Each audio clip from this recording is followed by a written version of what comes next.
क्या वाकई बनी इसराइल में से एक शख्स को कत्ल किया गया था? और क्या वाकई गोश्त का टुकड़ा लगाने से अल्लाह मुर्दों को जिंदगी बख्शता है? ये और बहुत कुछ जानेंगे हम इस वीडियो में। सलामुन अलैकुम नाज़रीन, आज जिन आयतों को हम समझेंगे वो है सूरह अल बकरा आयत 72 और 73। मैं उम्मीद करता हूँ कि आप इसे गौर से सुनेंगे और अपनी जिंदगी को कुरान के मुताबिक गुजारने की कोशिश करेंगे। कुरान नूर है और बाकी जुल्मात हैं। कुरान हक है और इसके अलावा जो है वो बातिल है। नाज़रीन, आपने महसूस किया होगा कि जब आप गाड़ी चलाकर एक शहर से दूसरे शहर में सफर कर रहे होते हैं तो रोड के किनारे आपको कुछ साइन बोर्ड नजर आते हैं। उनमें लिखा होता है कि आगे आबादी है, उनमें लिखा होता है कि आगे काम हो रहा है, उसमें यह भी लिखा होता है कि आगे स्कूल है, उसमें यह भी लिखा होता है कि आगे कंस्ट्रक्शन का काम जारी है, लिहाजा स्पीड आहिस्ता कर लें। तो कभी आपने सोचा कि वो क्या है? वो साइन बोर्ड हैं। वो आपको हदायत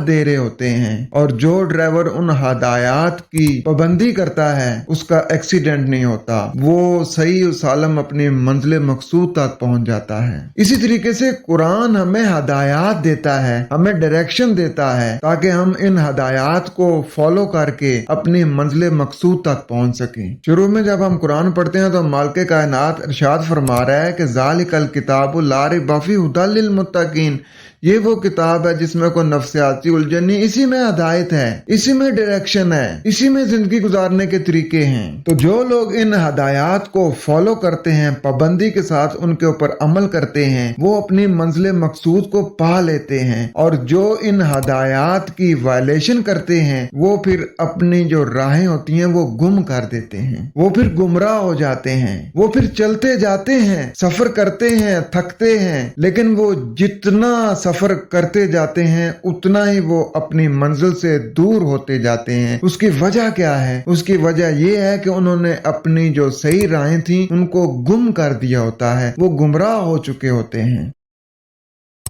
बढ़ते हैं अपने सबक की तरफ और पढ़ते हैं सूरह अल बकरा आयत 72। पहले इसका वही तर्जुमा पढ़ते हैं जो उलमा कराम ने किया हुआ है। और तुम्हें याद है वो वाकया जब तुमने एक शख्स की जान ली थी, फिर उसके बारे में झगड़ने और एक दूसरे पर कत्ल का इल्जाम थोपने लगे थे, और अल्लाह ने फैसला कर लिया था कि जो कुछ तुम छुपाते हो उसे खोल कर रख दे।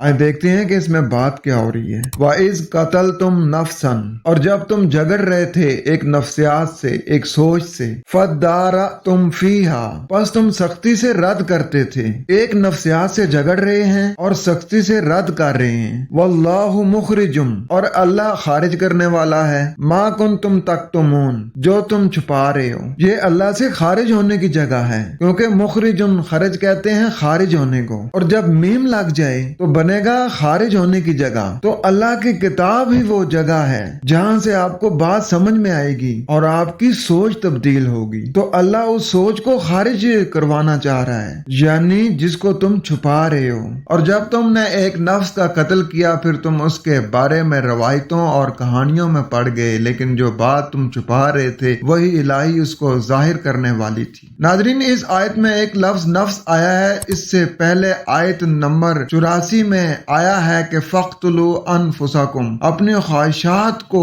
छोड़ो, यानी नफ्स बेमानी ख्वाहिश। इस आयत में जिस नफ्स को कत्ल किया गया यानी छुपाया गया उसे कुरान ने खुद बयान कर दिया है, और वो ये है कि एक मोमिन की ख्वाहिश वही इलाही को किस तरह छुपाया जाता है। जवाब है फदारा तुम फीहा, तुम इसके मामले में कहानियों किस्सों में पड़ गए, तुमने हदीसें घड़ ली। इस आयत में एक लफ्ज आया है फदारा तुम, जिसके मायने किए जाते हैं एक दूसरे पर इल्जाम डालना। हालांकि इसका मादा दाल रे हमजा है, जिसके मायने होते हैं वो रवायात जो बयान की गई हो, यानी हदीस। हदीस के दो हिस्से होते हैं, एक होता है रवायात यानी बयान करने वाले के हवाले से, और दूसरा होता है रवायात यानी जो भी हदीस में बयान किया गया है। फदारा तुम फीहा के मायने हुए फिर तुम इसके मामले में बयानबाजी में पड़ गए। अगर जरा गौर किया जाए तो हमको अपनी ही दास्तान दिखाई देगी कि हम भी कुरान को छोड़कर हदीस की रवायात में पड़ गए हैं।